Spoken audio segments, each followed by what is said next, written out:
여전히 선악과 앞에 서 있는 자들, 여전히 선악과 앞에 서 있는 자들이라는 말씀의 제목으로 주의 말씀 함께 나눠보고자 합니다. 오늘 말씀에 무화과 나무가 뿌리채 마르게 된 사실을 이야기합니다. 그 사실을 이해하고자 한다면 사실은 오늘 본문 앞에 어제 주어졌던 말씀인 12절에서 14절 말씀을 보아야 합니다. 예수님께서 시장하셔서 무화과 나무에 가까이 가십니다. 그러나 아직 열매를 맺을 수 없는 때인지라 잎사귀만 무성하고 열매가 없었습니다. 그 상황을 겪은 예수님은 14절의 말씀처럼 무화과 나무에게 영원토록 열매를 맺지 못할 것이다 저주하십니다.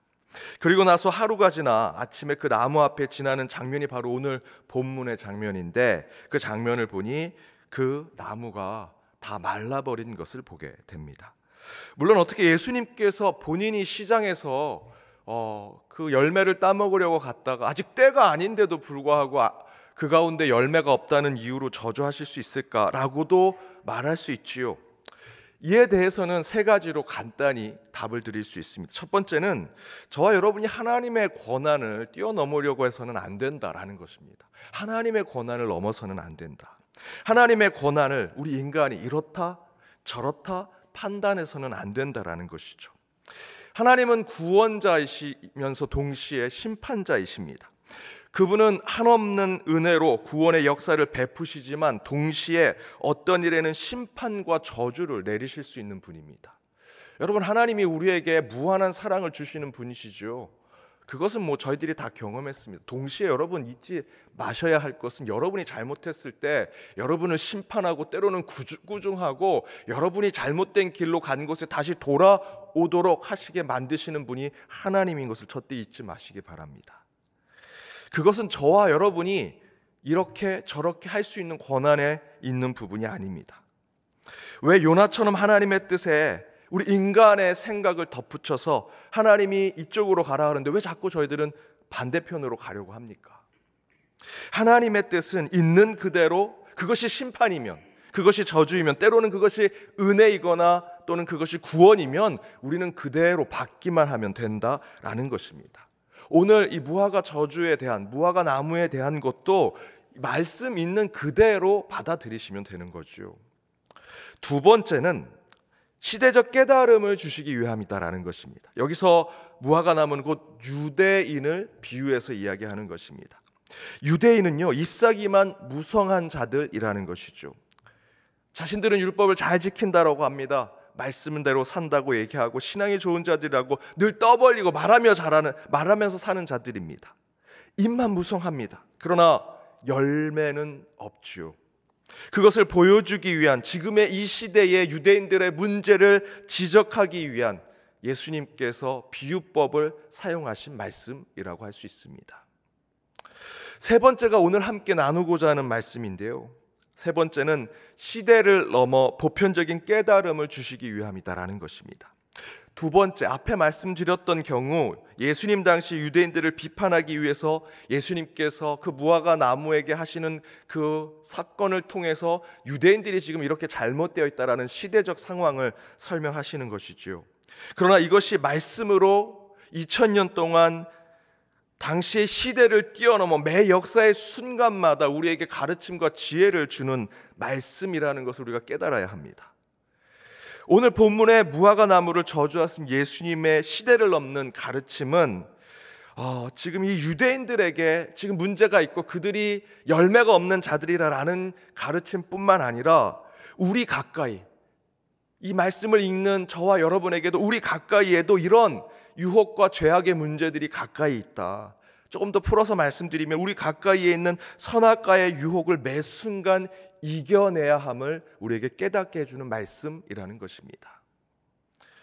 아담과 하와가 선악과를 먹고 인류 최초의 범죄를 통해서 모든 인류에게는 죄의 짐이 무겁게 저와 여러분에게도 지어지게 되었습니다. 그리고 더 중요한 것은 그들은 이 땅의 천국과 같은 에덴 동산에서 추방이 되었죠. 그것은 모든 것을 다 뒤집어 놓았습니다. 무엇을 뒤집어 놓았느냐? 일상 속에서 하나님을 만나 대화하고 교제하면서 모든 삶의 순간순간이 예배였고 기도였습니다. 에덴 동산 안에서 아담과 하와는요, 따로 예배 초소를 만들지 않았습니다. 기도의 시간을 만들지 않았습니다. 왜냐하면 항상 하나님과 교제했고 하나님을 만났고 하나님을 대화했기 때문입니다. 여러분, 예배가 무엇입니까? 하나님을 만나러 오시고 하나님께 영광 돌리기 위한 삶을 보여드리기 위해서, 더불어 기도는 하나님과 대화하는 것이죠. 하나님을 만나는 것. 에덴 동산에서는 항상 하나님과 대화했고요, 하나님과 함께 거닐었습니다. 예배 장소가 필요 없었고 기도할 시간을 따로 만들 필요가 없었습니다. 에덴 동산에서 쫓겨난 후에 우리는 한 곳에 모여서 예배를 드려야 했고요, 하나님을 만나려면 기도라고 하는 방법을 통해서 하나님을 만나고 하나님을 찾는 자들이 되어야 했습니다. 그리고 반대로 선악을 알게 하는 나무, 곧 우리 인간과 하나님의 경계를 깨닫게 하는 죄악의 유혹은 이제 에덴 동산 중앙에만 있는 것이 아니라 우리 바로 옆에, 내 손에 쥐어진 꽃갱이가 순식간에 살인 도구가 되어서 죄악을 범하는 것처럼 우리 손에 쥐어지게 되었다라는 것이죠. 음식을 하던 칼이 생명을 빼앗는 무기가 되었고요, 늘 칭찬하고 하나님과 에덴 동산을 겨누면서 그 모든 동식물들, 하나님이 주신 피조물에 이름을 붙였던 우리의 입술이 에덴 동산에서 쫓겨나서는 사람을 저주하고 괴롭히고 힘들게 하는 혀로 바뀌게 되었습니다. 제단에 쌓던 돌이 시기하는 동생을 죽이는 도구가 되는, 이제 그 에덴 동산 저 중앙에 있는 저 선악과를 보면서 우리와 하나님과의 관계가 어떻게 돼야 되는지를 깨닫는 것이 되었는데, 에덴 동산에서 저희들이 추방돼서 타락한 존재로 살아가면서 우리는 이제 그 선악과가 우리 눈앞에, 내 손에, 내 주변에 있게 되었다라는 것입니다. 다시 정리해서 말씀드리면, 에덴 동산에서 쫓겨나면서 우리는 하나님으로부터 멀어지게 되었고 죄로부터는 가깝게 되었다라는 것입니다.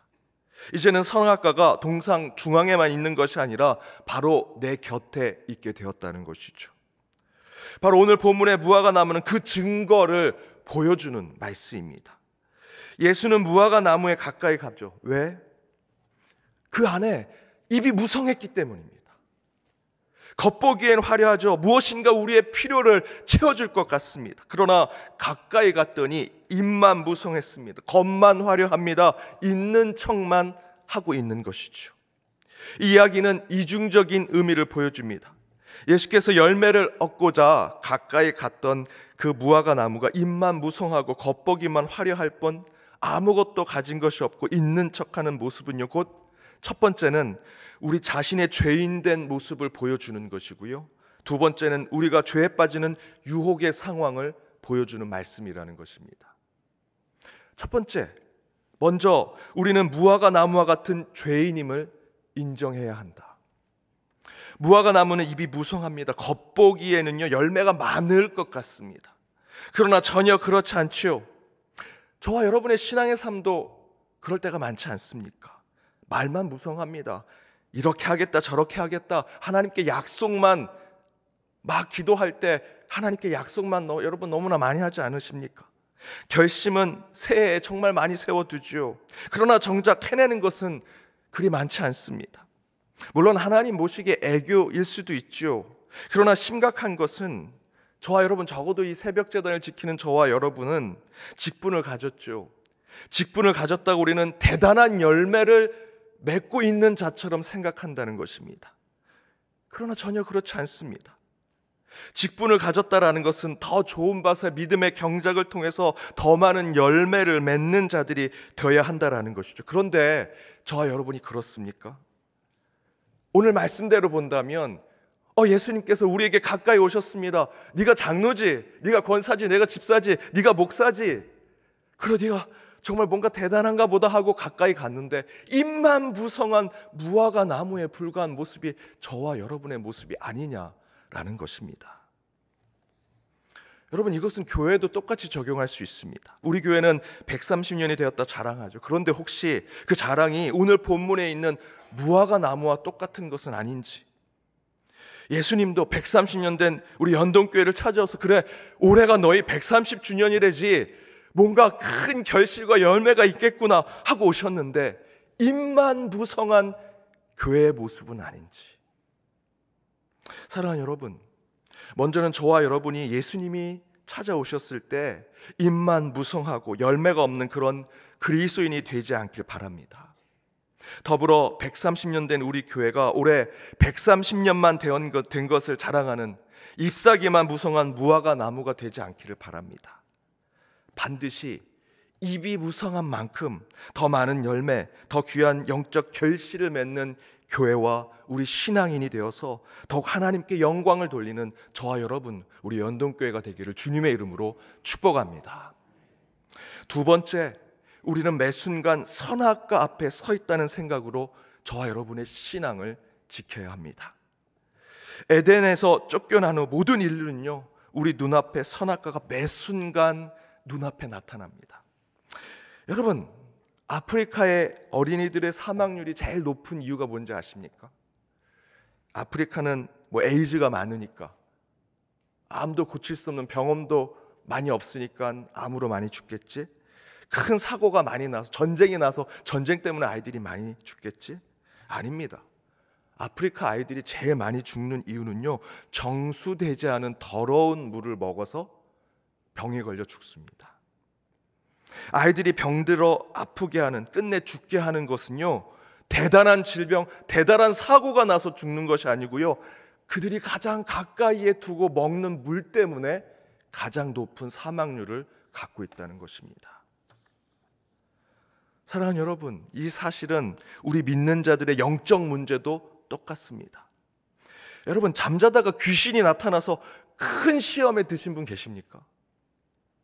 사탄의 왕 루시퍼를 내가 봤습니다. 그 루시퍼만 생각하면 지금 자다가도 뻘떡 일어나서 내가 이 가슴이 아프고 고통에 빠지고 병드는 것 같습니다. 그런 분 계십니까? 아니죠. 저와 여러분이 죄 짓는 것은요, 그런 대단한 이유에서 죄를 짓는 것이 아닙니다. 아프리카 아이들이 자기가 마시는 물 때문에 병에 걸려 죽는 것처럼 저와 여러분도요, 우리 가까이 있는 숨겨진 죄악의 문제 때문에 시험에 빠지고 유혹에 빠져 죄를 범한다라는 것이죠. 선악과는요, 에덴 동산 중앙에 있지 않습니다. 이제 여러분 곁에 있습니다. 제 곁에 있습니다. 여러분 혀 때문에, 여러분의 눈 때문에, 여러분이 늘상 하던 습관 때문에 우리는 그 선악과를 따먹는 그 에덴에서 추방당한 아담과 하와의 범죄의 삶을 늘 살아가고 있다라는 것이죠. 여러분, 선악과는 잎사귀만 무성한 무화과 나무처럼 우리 곁에 가까이 있을 것입니다. 잎이 무성하니 열매가 있겠지라고 가보면 우리는 죄의 유혹에 빠지게 되는 것입니다. 따라서 매일 매 순간 우리는 영적 경계를 늦추지 말아야 합니다. 근신하여 깨어 있어야 합니다.